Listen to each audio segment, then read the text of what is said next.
देखेगा नजर उठा के भर देगा तेरा खजाना।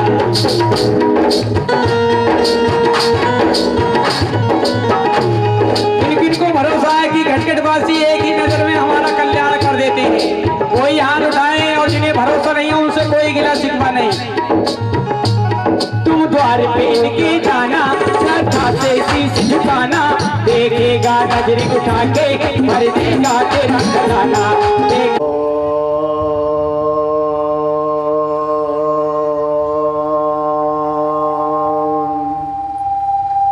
शांति शांति शांति। ओम मंगलम भगवान विष्णु, मंगलम गरुड़ध्वजा, मंगलम कुंडलिकाक्ष, मंगलाय तनो हरि। पर्व की तैयारी बड़ी धूमधाम के साथ हमारे देवताओं में भी चल रही है। आप बड़े भाग्यशाली हैं और गुरु पूर्णिमा का सुंदर पर्व आने वाला है और आपके सभी क्षेत्रवासी और देवता भी अपने हाथों में पुष्प और बड़े खुशियों के साथ आशीर्वाद लेकर के धरती वासियों को और कल गुरु पूर्णिमा के सुंदर पर्व में उपस्थित हो रहे हैं। और धरती वासियों के लिए सुंदर पर्व है और ये एक के लिए नहीं है, ये सनातन के लिए, ये हिंदुत्व के लिए ये एक सुंदर पर्व ऐसा पर्व है कि सभी धरती वासियों के लिए सबके हाथों में पुष्प होना चाहिए और आंखों में खुशियों के आंसू और गुरुदेव के चरणों में गंगा स्नान करके और थोड़े थोड़े पुष्प और समर्पित भाव से हो जाना चाहिए। और गुरुदेव नाना प्रकार की खुशियां लेकर के गुरु पूर्णिमा के सुंदर पर्व में उपस्थित हो रहे हैं। पर्व आने वाला है जिसकी तैयारी बड़ी जोर शोर से चल रही है और हमारे देवता और धरतीवासी भक्तों की जालम इधर उधर से आगमन शुरू हो गया है और हमारे जो देवता जो पधार रहे हैं उनके लिए जोरदार तालियों से स्वागत करें। क्या धरती पर आकर के सोच लेते हैं, आज हमारे सभी सनातन के लिए और सभी हिंदुत्व के लिए बहुत सुंदर मौका और सुंदर खुशी का पर्व है जो हमारे छोटे से लेकर बड़े तक और बड़े धूमधाम से सनातन और हिंदुत्व के लिए ये पर्व निभाना चाहिए। क्यों? क्या ये किसी एक का पर्व नहीं है, ये क्योंकि गुरु जो है पूर्णिमा जो आती है और गुरु पूर्णिमा का सुंदर पर्व जो है ये बहुत ही अत्यंत सुखदायक है क्योंकि इससे सभी ने सब कुछ पाया है, क्योंकि बिना गुरु के कुछ दुनिया में पा नहीं सकते। आज वनस्पति जीव जंतु दानव और मानव सभी खुशियों के साथ इस सुंदर पर्व के लिए अपना हाथों में पुष्प लेकर के कल गंगा स्नान करने के बाद और गुरुदेव के चरणों में चढ़ा करके अपने जीवन को वार वार मानव जीवन और सनातन को धन्य बनाएंगे और देवता और गुरुदेव सभी को आशीर्वाद दे करके सबका कल्याण करेंगे। गुरुदेव विष्णु लक्ष्मी समावेश सरकार की जय हो। अब सोच लिया जाए कि गुरु पूर्णिमा को घटघटवासी जी मना रहे हैं। अरे प्यारे, गुरु पूर्णिमा तो सभी देश और सभी सनातनियों की है। ये गुरु पूर्णिमा चाहे छोटा हो चाहे बड़ा हो, और चाहे कोई नौकरी वाला है, चाहे कोई काश्तकार है, चाहे कोई बिजनेस वाला है, और चाहे अपना काम काज करने वाला है, ये सबको सुनहरा अत्यंत लाभदायक ये पर्व है। और सभी को बड़े धूमधाम के साथ उत्साह के साथ पर्व में दाखिल होना चाहिए, क्योंकि जो कुछ भी तुमने पाया है वह सब गुरु कृपा से। जब तुम छोटे थे, जब जन्म हुआ तो तुम्हारी माँ गुरु बन गई, और माँ ने तुम्हें जन्म दे करके अपने गले में सोए और तुम्हें सूखे में सुलाया, और नाना प्रकार से तुम्हें मार्ग देते हुए और तुम्हें बड़ा किया। और तब तुम फिर टीचर के गुरु के पास जाकर के शिक्षा पाए। अगर शिक्षा ना पाते तो अधिकारी कहाँ से बनते, आपको नौकरी कहाँ से मिलती, ज्ञान कहाँ से आता। ज्ञान जो है प्रकाश है और अज्ञान अंधेरा है। जैसे प्यासे व्यक्ति को पानी मिल जाता है तो उसमें जान बढ़ जाती है, जैसे अज्ञान में ज्ञान आ जाता है तो अभी चेतन स्वरूप परमात्मा के समान जाकर के सभी की व्यवस्था को समझ लेता है। जैसे मुर्दा मृतक शरीर में और प्राण वायु पर जाते हैं तो उसकी आंखें खोल करके उसके शरीर का संचालन होने लगता है। ऐसे अज्ञान के बिना व्यक्ति यानी अचेत है। और जब ज्ञान नहीं है, ज्ञान कहाँ से मिला? गुरु से। और गुरु से जब ज्ञान मिला है तो समस्त संसार ज्ञान लेकर के और अपना काम काज में लगा हुआ है। जो आप घर चला रहे हैं ये भी गुरु की कृपा है। आप खाना खा रहे हैं ये भी गुरु की कृपा है। आप नौकरी कर रहे हैं ये भी गुरु की कृपा है। तो गुरु कृपा नहीं होते, पढ़ लिख नहीं पाते तो नौकरी नहीं मिलती। ये सब गुरु कृपा है। और जो आप काम काज कर रहे हैं, खा रहे हैं, अच्छा काम काज कर रहे हैं, सब गुरु कृपा है। और ये सब कुछ जो है जीव जंतुओं पर दया, और जो काम काज सब चल रहे हैं सब गुरु कृपा है। गाड़ी वाहन बंगला और कोर्ट कचहरी ये सब गुरु कृपा है। बिना गुरु के संसार में कोई भी प्राणी कुछ नहीं पा सकता। दुनिया बनाने वाला भगवान विष्णु भी कहता है क्या गुरु के बिना जीवन में और संसार में अंधेरा है। क्योंकि धरती पर में अगर किसी कारणवश साधु संत ब्राह्मण और धर्म का जब लुप्त होता है तो मैं धर्म का संचालन करने के लिए और साधु संत ब्राह्मणों की रक्षा करने के लिए अलग अलग रूपों में मैं धरा पर अवतार लेता हूँ। और अवतार लेने के बाद भी जब मैं देखता हूँ तब बिना गुरु के संसार में अंधेरा दिखता है। तब गुरु की तलाश करके और गुरु के लिए बना करके और गुरु के चरणों में दुनिया बनाने वाला समर्पित होता है। और तब उनका ज्ञान चेतन स्वरूप परमात्मा जागृत होता है। और तब नाना प्रकार के राक्षसों का मारते हैं, भक्तों की सहायता करते हैं, बनियों में बचलते हैं और नाना प्रकार के अच्छे काम काज करके और परमात्मा रूपी में परिवर्तित होकर के तब वो राम और कृष्ण के रूप में दुनिया में प्रसिद्ध हो जाते हैं। ये कहाँ से मिला? गुरु कृपा से। और जो भी तुमने धन धान्य कुटुंब और परिवार जो कुछ भी पाया है ये सब गुरु कृपा है।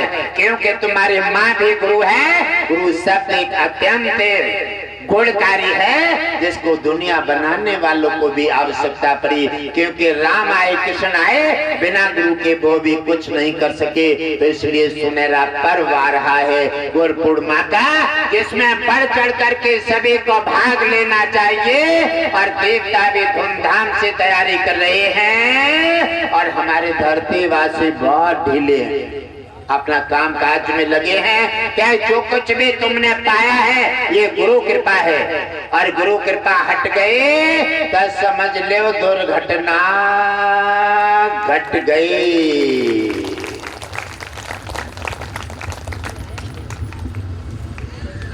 गुरु कृपा ऐसे शरीर में प्रवेश कर जाती है जैसे अंधेरे में दीपक जलता है तो प्रकाश हो जाता है। जैसे मृतक शरीर में रूह बस प्रवेश करती है तो आज प्राणी जीवित हो जाता है और प्यासे को पानी मिलता है तो शरीर में जान आ जाती है। भूखे को खाना मिलता है तो शरीर में करंट बढ़ जाता है।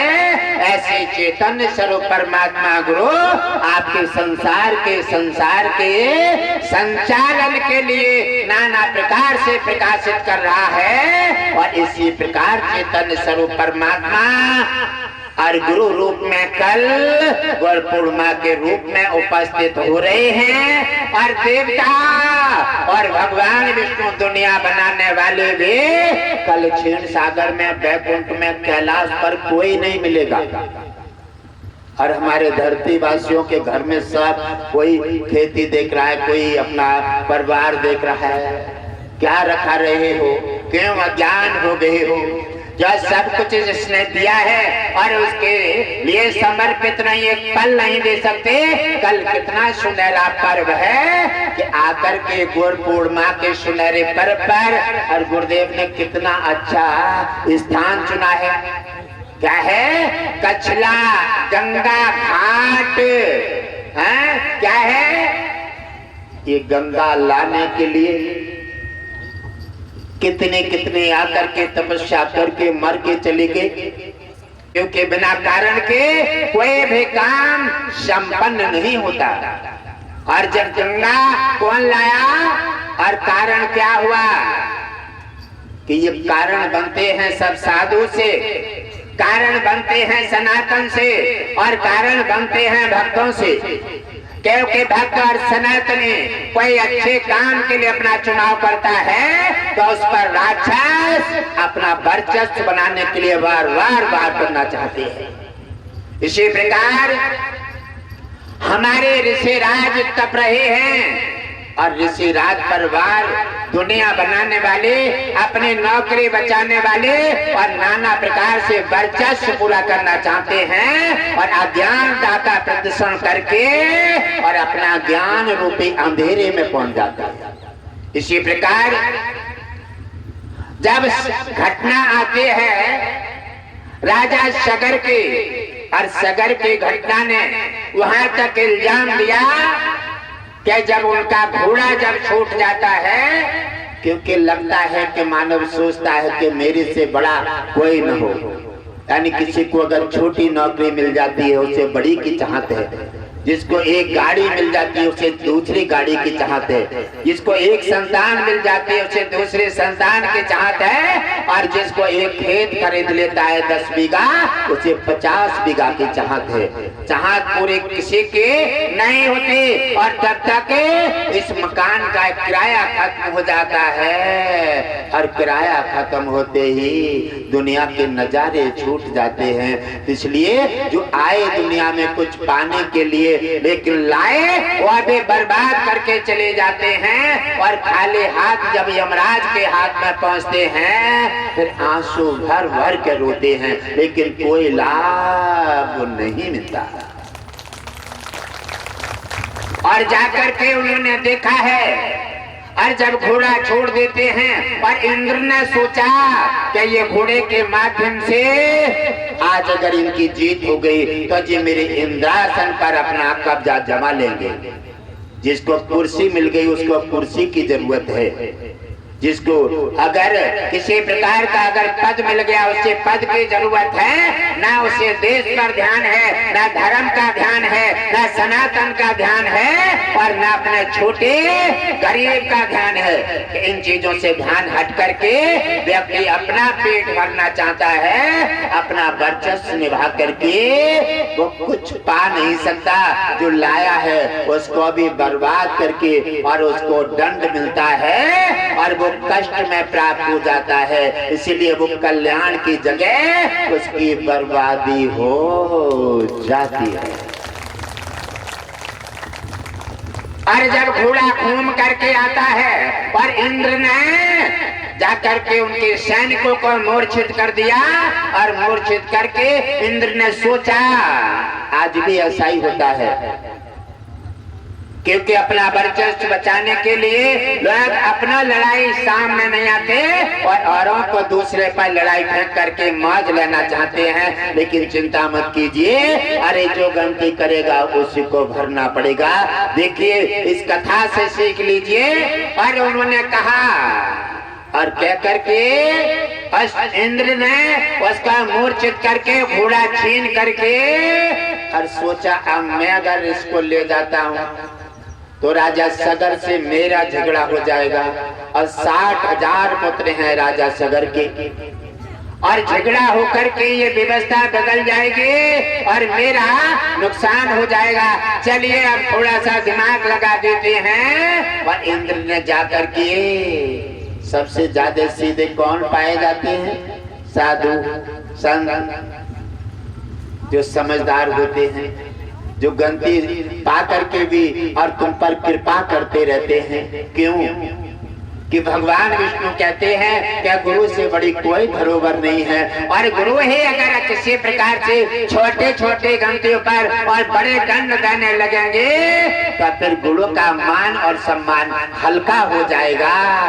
इसी प्रकार साधु संत बड़ी समझदारी से ध्यान से काम करते हैं। और उन्होंने देखा कि ये व्यवस्था क्या हो रही है और देख करके उन्होंने कपिल मुनि का आश्रम देखा और कपिल मुनि के आश्रम में घोड़ा बांध देते हैं। और जब जाते हैं राजा सगर के 60,000 पुत्र और कपिल मुनि पर अपना प्रहार कर देते हैं और कपिल मुनि को कोई जानकारी नहीं है।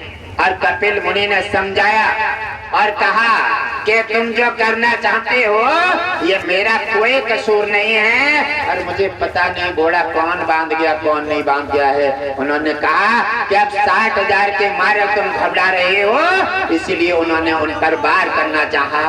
और कपिल मुनि ने बार बार उन्हें समझाने का प्रयास किया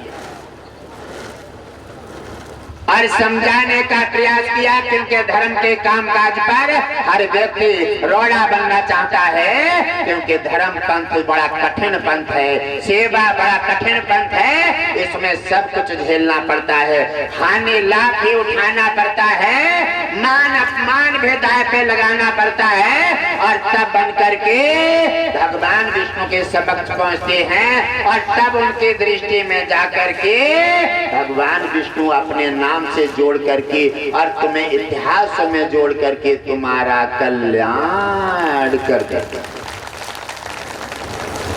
भगवान विष्णु ने लगातार भक्तों पर अपनी नजर बना के रखी है और साधु संत और गुरुओं पर नजर भगवान विष्णु के न हो तो दुनिया वाले क्या करेंगे, कोई रहने नहीं देगा। इसी प्रकार उन्होंने कहा और लेकर के जब वो वहां से जाते हैं उन्होंने देखा और उन्होंने जब वार किया ऋषिराज पर, ऋषिराज ने सोचा ये मेरे पर वार करने को जा रहे हैं और ऋषिराज ने कहा ठहर जाओ, तुम्हें 60,000 होने का घमंड है, ठहर जाओ, तुम 60,000 का घमंड है, मैं अभी एक पल में उतार देता हूँ। और ऋषिराज ने अपने कमंडल से जल निकाला और जल निकाल करके कहा जाओ मैं तुम्हें श्राप देता हूँ, तुम 60,000 भी एक साथ भस्म हो जाओ। और कपिल मुनि के श्राप से 60,000 भी सगर के पुत्र भस्म हो गए और चिताएं जलने लगी। और चिताएं जब जलते हैं तो उन्होंने देखा और बार बार आकर के कपिल मुनि को बड़े निवेदन के साथ उन्हें ठंडा किया। क्योंकि साधु का जब क्रोध बढ़ जाता है तो भगवान भी उसको ठंडा करने में असमर्थ हो जाता है। क्योंकि क्रोध आता भी बहुत देर में है और फिर ठंडा होना केवल भगवान के बस का काम है और कोई ठंडा नहीं कर सकता। इसलिए कपिल मुनि का क्रोध अपनी सीमा उलांघ रहा है। और कपिल मुनि ने कहा श्राप दिया और तब तक दूसरे आ जाते हैं और 60,000 पुत्रों के शमशान बन जाता है। और उन्होंने आकर के उनसे कहा कहे मुनिराज, और जब मुनिराज की आंख खुलती है कहने लगे तुम भी क्या उन्हीं में से हो, तो कहने लगे मुनिराज हम हैं तो उनमें से लेकिन वो नहीं है। वो नहीं है। उन्होंने गंदे के उसका इल्जाम उठा लिया कि साधु संतों को छोटा समझ करके और वार कर देते हैं। और साधु संतों की जब आंख खुलती है या ईश्वर की जब कृपा कुदृष्टि बदलती है तो भर भर आंसुओं से रोते हैं और कोई चुपाने वाला नहीं मिलता है। उसी समय मुनिराज ने कहा, क्या कहना चाहते हो? कहने लगे मुनिराज गुरुदेव, अब ये बहुत बड़ा अनर्थ हो गया है और हे गुरुदेव, इस अनर्थ के लिए अब 60,000 पुत्र जो हवा बाधा में परिवर्तित हो गए हैं, ये धरती वासियों को तबाह कर देंगे, क्योंकि जो अकाल मृत्यु है इनको जन्म नहीं मिलेगा। कहिए गुरुदेव, इनके कोई समाधान का कारण बताइए, इनका कैसे भी उद्धार हो। तो उन्होंने कहा, अगर तुम सरलता से और निवेदन के साथ पूछना चाहते हो तो मैं इनके उपाय का, साधन का मार्ग अवश्य बताऊंगा, वो ध्यान देकर सुनो। तब उन्होंने कहा कि छोटे से गंदे से और साधु क्रोधित हो जाता है और उसका क्रोध यहाँ से लेकर भगवान विष्णु और देवताओं तक छा जाता है। इसी प्रकार उस क्रोध को शांत करने के लिए जा करके तपस्या करो। और कई व्यक्ति तपस्या करके चले जाएंगे लेकिन कोई भी शांति और कामयाबी नहीं मिलेगी। अंत में भागीरथ तपस्या करेंगे तो भागीरथ के माध्यम से भगवान विष्णु प्रकट होंगे। भगवान विष्णु के माध्यम से गंगा भागीरथ की धरती पर आएंगे और उन्हीं के माध्यम से 60,000 पुत्रों का तर्पण होगा और तब होते होने से बदल करके और तर्पण होकर के मोक्ष में पहुंचेंगे और तब संसार का कल्याण होगा। आज वही भागीरथ लेकर आए तपस्या करके बड़े संकट के माध्यम से। अगर सगर के पुत्र जाकर के अगर कपिल मुनि पर वार नहीं करते तो ये इतिहास नहीं बनता, तो ये गंगा धरती पर नहीं आते। और नहीं आते तो आप लोग कल स्नान कहाँ से करते? आप लोग स्नान कहाँ से करते? अगर इसी प्रकार साधु संतों पर वार हुए और जब साधुओं पर कोई अनीति का और कैसा भी वार होता है तो समझ लो कुछ नया होने वाला है। भागीरथ ने तपस्या करके और उधर कपिल मुनि के श्राप से 60,000 पुत्रों को बचाया और उन्हें मोक्ष प्रदान किया। और उधर भागीरथी गंगा आज भी धरती पर कछला घाट गंगा पर बह रही हैं और वहीं पर घटघट वासी जी ने अपना आश्रम का निर्माण किए हैं। और वहीं आज गुरु पूर्णिमा का 2 दिवसीय कार्यक्रम आरंभ हो रहा है और कल गुरु पूर्णिमा बड़े धूमधाम से देवताओं के साथ मनाई जाएगी। और गुरु पूर्णिमा किसी एक की नहीं है, समस्त धरती वासियों की है। और धरती वासी नहीं, देवता भी जो और भी व्यक्ति शरीर छोड़कर के जो पितर हैं, जो नाना प्रकार के संकटों को प्राप्त हो रहे हैं, और पितर भी कल गुरु पूर्णिमा के सुनहरे पर्व पर गंगा स्नान करके और गुरुदेव के चरणों में समर्पित होकर के और वो भी अपना उद्धार करेंगे। बोलिए सद्गुरुदेव भगवान की जय हो। सुनहरा पर्व का आनंद, गंगा स्नान और गुरु पूर्णिमा का सुनहरा पर्व उसी को मिलेगा जो भाविक होगा और भाग्यशाली होगा। बदकिस्मत वाले को नहीं मिल सकता, पास होगा तो भी नहीं जाएगा, वो अज्ञान बस बैठा रहेगा। और जो सुंदर भाग्यशाली हैं, ये सुंदर पर्व जो होने जा रहा है, घटघट वासी जी का विशाल सत्संग भंडारा और सुंदर पर्व का आयोजन होने जा रहा है। और कल बड़े धूमधाम के साथ गुरु पूर्णिमा का सुंदर पर्व देवताओं के माध्यम से, साधु संतों के माध्यम से, भक्तों के माध्यम से और पितरों के माध्यम से और सभी जीव जंतुओं के माध्यम से समस्त वनस्पति भी और वृक्ष भी गुरु पूर्णिमा में सुनहरा मौका लेकर के इंद्र और सभी देवता बढ़ चढ़ करके भाग लेंगे। अब आप क्या चाहते हैं कि कोई कष्ट दिखाई न दे? क्या सोच लेते हो? थोड़ी सी हवा चल गई, थोड़ी बूंदे आ गई, थोड़ो बादल देख लो, उससे घबरा जाते हो। क्या सोचोगे? साधु संतों ने जंगल में अपने शरीर त्याग दिए, काय के लिए? तुम्हारे लिए। सब कुछ उन्होंने आंधी, तूफान, बरसात, भूखे, प्यासे सब जंगलों में झेला और तब उनके जल से 60,000 पुत्र भस्म हो गए। अरे जब तक तुम्हारे पूंजी में कुछ है नहीं तब तक तुम क्या करोगे? इसलिए गुरुदेव बार बार तुम्हें प्रेरित करते हैं कि हे भक्त जागो, दुनिया में आए हो तो कुछ कर लो, कुछ पा करके जाओ, और नहीं जो लेकर आए हो वो बैठ करके खा लोगे और छल कपट धोखे के गठरे बांध के ले जाओगे। तुम्हारा मानव जीवन में आने का कोई फायदा नहीं होगा। यह भी नहीं समझ पाओगे हम क्यों आए हैं और इसका अर्थ क्या है, ये जाने नहीं है। क्योंकि बिना ज्ञान के प्राणी अनजान होता है।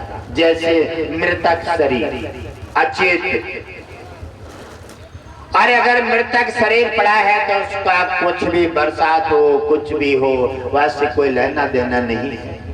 इसलिए अज्ञान व्यक्ति जो है, जब तक उसके अंदर ज्ञान नहीं है तब तक वो मृतक शरीर के समान है, अचेत है, तब तक वो जान नहीं सकता, वो कुछ भी कह सकता है, कुछ कर सकता है, क्योंकि उसके जीवन में अंधेरा है। और अंधेरा पाकर के व्यक्ति जो अपना जीवन को व्यतीत कर देता है, उसका आना और ना आना कोई लाभ नहीं हुआ।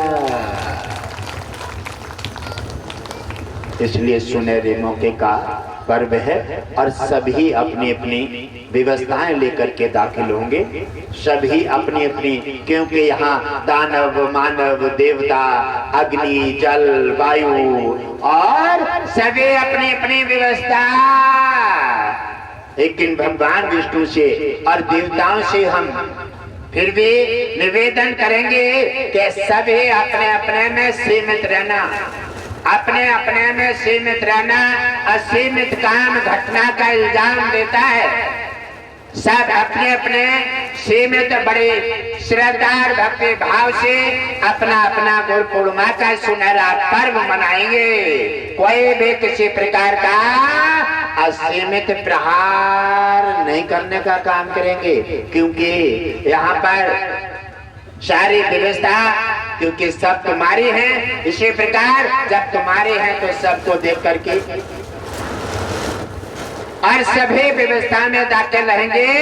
और कुछ पाने के लिए प्यारे खोना पड़ता है, खोना पड़ता है। इसलिए ये देखो जंगल में आश्रम है और जंगल में मंगल होता है। आप स्वयं अपनी अपनी व्यवस्था अपने अपने में धारण रखें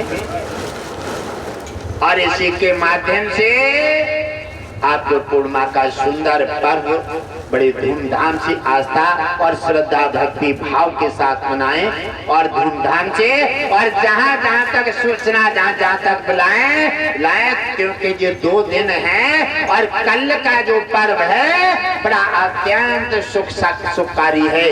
और सभी देवता, लक्ष्मी, भगवान विष्णु, कुबेर भक्तों को गुरु पूर्णिमा के सुंदर पर्व पर और गुरुदेव के भक्तों को नाना प्रकार से अपनी खुशी खुशियां प्रदान करेंगे, धन प्रदान करेंगे, शांति प्रदान करेंगे, आनंद प्रदान करेंगे और बड़े बड़े समस्याएं हटा करके और सभी का आनंद मंगल करेंगे।